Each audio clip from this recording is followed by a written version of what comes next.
Okay, so the short story, this is the second part of section B of the short story, 45 minutes.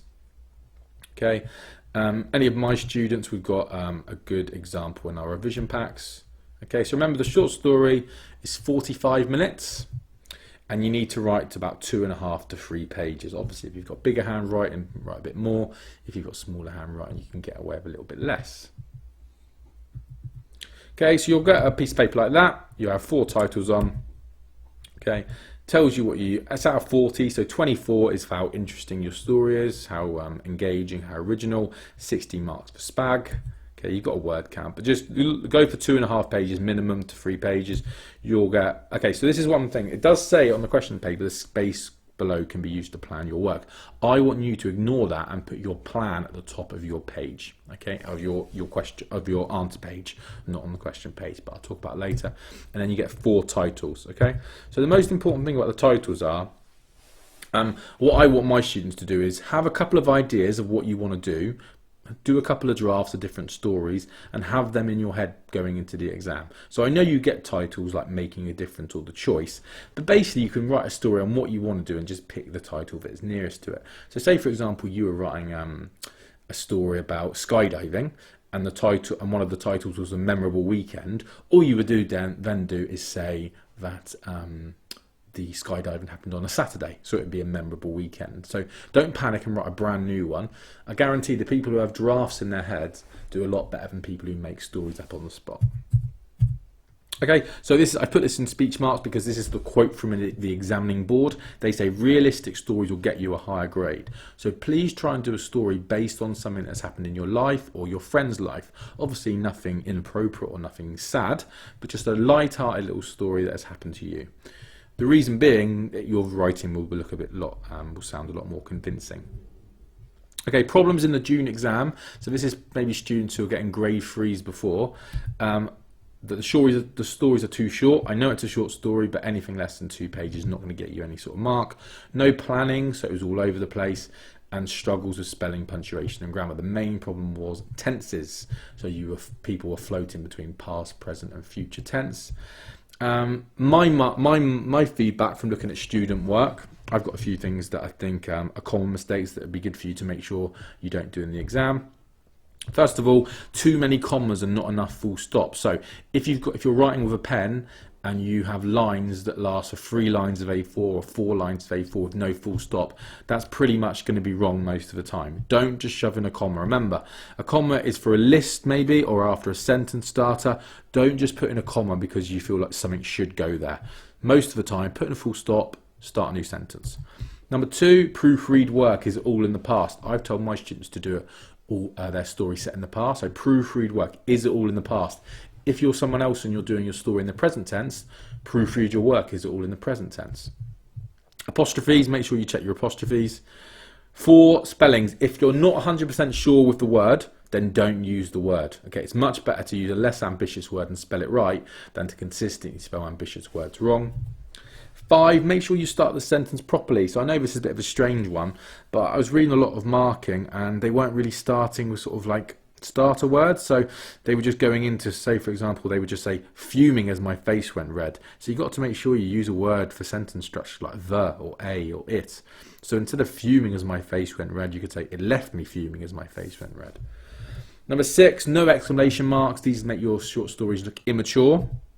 And number 7, don't keep changing paragraphs after 3 or 4 lines. So a lot of people, when I was marking it, they would write for 4 lines, it'd be 1 sentence, and they would leave a line and start a new paragraph. Remember, you're mainly changing paragraphs in a story for a change of setting, so change of location, change of time, or if a character speaks. They're the 3 main reasons, really.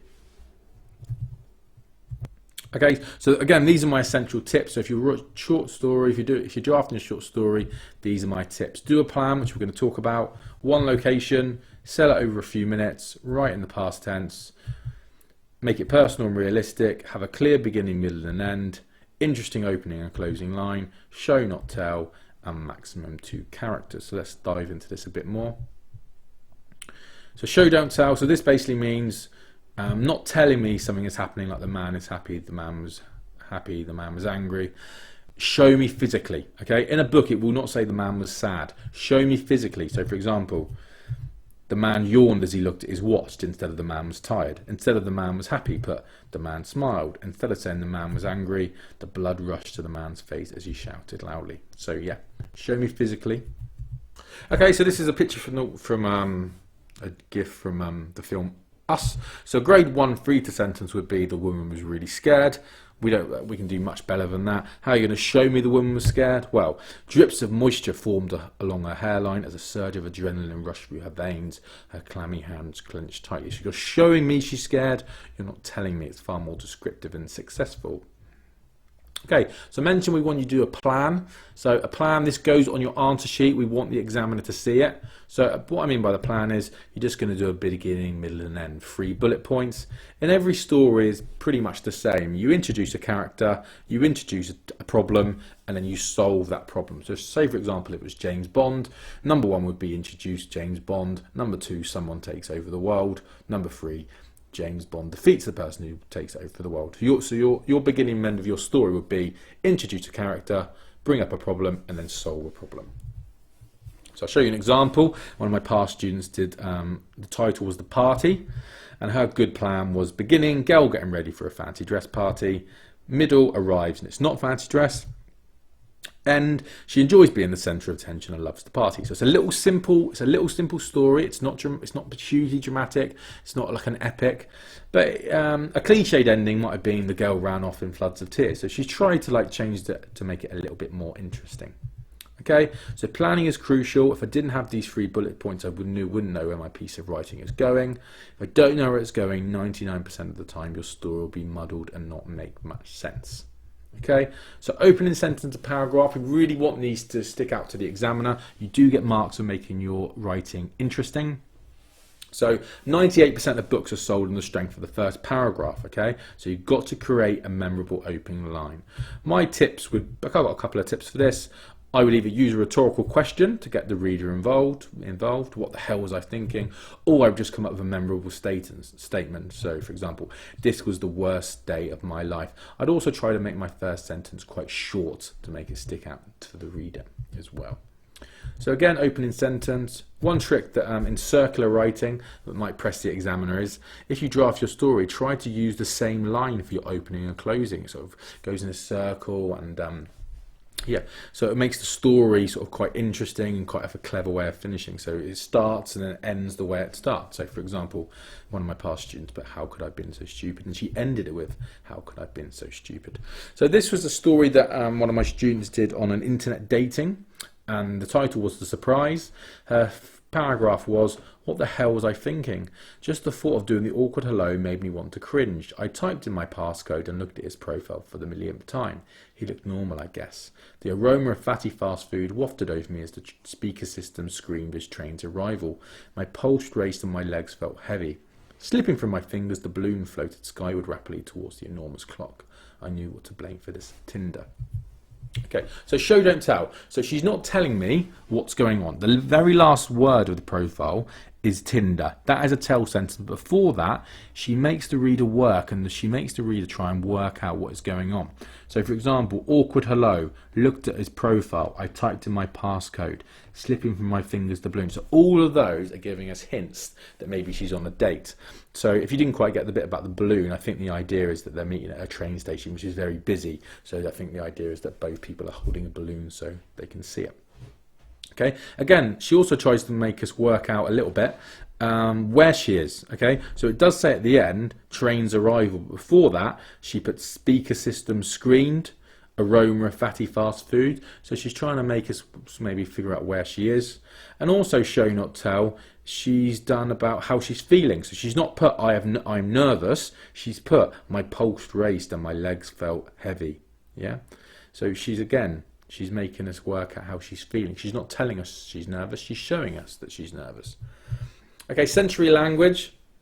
So yeah, so using the senses, the aroma of fatty fast food wafted, the speaker system screamed, my pulse raced. So again, using the senses, particularly in the first paragraph, is a really good technique that maybe you should try and use, because it basically allows the reader to imagine that they're really there. We can smell what she's smelling. We can hear what she's hearing.